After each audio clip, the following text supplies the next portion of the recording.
We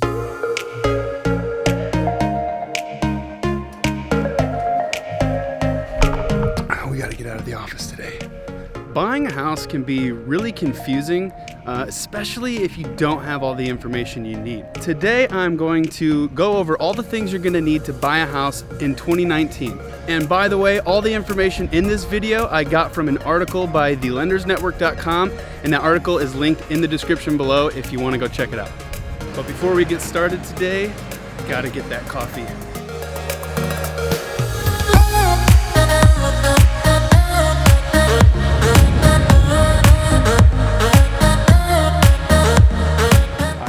Take it easy, dude.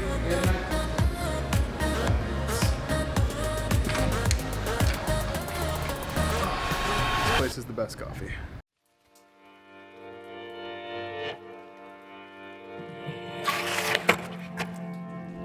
The first thing you're going to need when buying a house is a decent credit score. Typically, you're going to want your credit score to be at or above 620 points. However, certain FHA loans do support lower credit scores at a minimum of 580. If you're not sure what your credit score is, you can actually go online and check once a year for free under the 3 main credit bureaus. The actual credit score that's used to determine whether or not you'll be able to repay the loan is the middle of the 3 credit scores. Aside from having decent credit, the next thing you're going to need is 2 years of employment history. If you're a W-2 employee, this is extremely easy. All you need is your W-2s from the previous 2 years.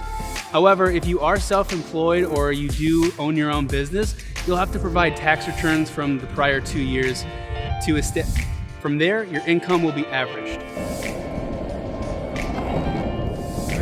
The next thing you're gonna need to do is make sure you have enough money for both the down payment and all of the costs associated with getting a mortgage. On one side, the down payment can come from funds that you've saved up, whether it be your checking or savings account, or in some cases, it can actually be a gift that was given to you from a friend or a relative. The other costs that are associated with getting a mortgage do vary depending on the package you get. One in particular could be mortgage insurance. You just want to make sure that you do have the funds that you need to pay for all the costs associated. And just a quick side note on these costs, there are disclosures that loan officers are required to provide before you pay anything. So all of the stuff, all the money that you'll be spending on the mortgage, you should already know about, and there should be no secret or hidden fees.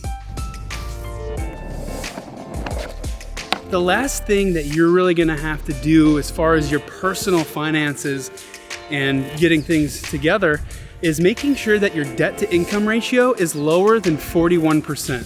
Now I know this might be a little confusing, but it's actually really simple. There are 2 types of debt to income ratios, front end and back end. The front end debt to income ratio refers to the amount of your income that goes specifically towards your debt that you pay each month. The front end ratio does not include your living expenses such as a mortgage payment or a rent payment. Now the back end debt to income ratio is what we'll be focusing on here. The back end debt to income ratio is the total amount of your income that goes specifically towards all your debt, but this includes the mortgage payment or rent payment that you have. And by the way, if any of this stuff confuses you, these are all great questions to ask your loan officer. He or she should know exactly what the answers are to these. And also don't forget that everyone's case is different. So your situation is probably much different than someone else's situation. That being said, let's get to the final things on this list.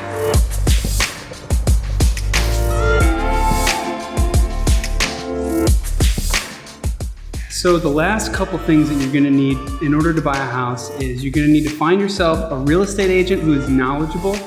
You're also gonna need to get a pre-approval letter from the lender, and you're gonna wanna decide whether to go with a fixed rate mortgage or an adjustable rate mortgage. With all of these final items, there are a lot of different ways you can go. The truth is you're going to wanna go with whatever suits your situation the best. Buying a house does not have to be a difficult process. It can be extremely confusing at times, and there are even pieces to it that I don't completely understand yet. The good news is there's a lot of information on the internet, and there are a lot of great people who are really knowledgeable who can help you out.